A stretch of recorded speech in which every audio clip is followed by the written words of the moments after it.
She had a friend named Ammon. I don't know if that's Middle Eastern or not, Ammon.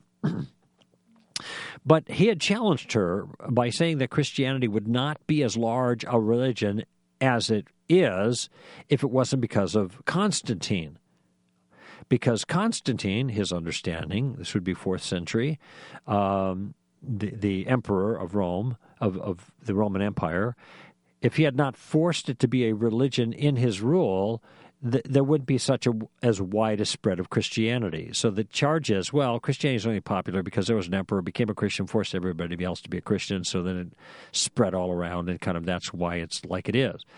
So his thinking then is that my niece was merely a Christian product of her culture, because if she grew up in a different place, she would have with a different history, then she'd have a different religious conviction. Now, there's a common sensibility to that, isn't there? That, as people have raised a question, well, if I had grown up in Iran or Iraq, then I probably wouldn't be a Christian. I would be Muslim. And incidentally, this is a challenge fairly frequently brought up by atheists. Well, you believe in Christianity because of the culture that you were raised in. And that's a way of dismissing Christianity. It's just a cultural artifact. Okay, I'm going to speak to the problems with that approach in just a moment.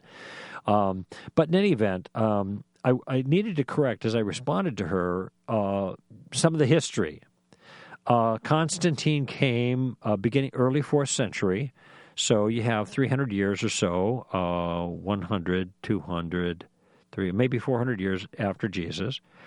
And he was converted to Christianity, apparently.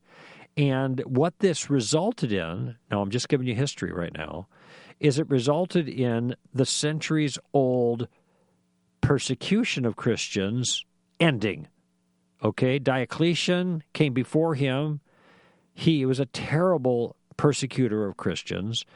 And when you had a friendly on the throne, then persecution of Christians stopped. Christianity did not become the religious coin of the realm, as it were, at that time. Everybody wasn't forced to be a Christian. It wasn't the national religion. None of that is true about Constantine. He simply made Christianity legal. That is, Christians weren't being killed for being Christians. Now, it's a good thing that he made it legal, but it isn't like he was the one who made Christianity, who gave it its place in history. Because the fact is, the Christian faith had already been flourishing for 400 years, oddly enough, under great persecution. And it spread to the far corners of the Roman Empire. Constantine wasn't responsible for the spread of Christianity. It was internally driven. Speaking as a Christian, my conviction is it's what God did through the faithful witness. But it certainly wasn't spread by force, and it wasn't spread by the vicissitudes of politics. It permeated and penetrated the entire region because of its internal power.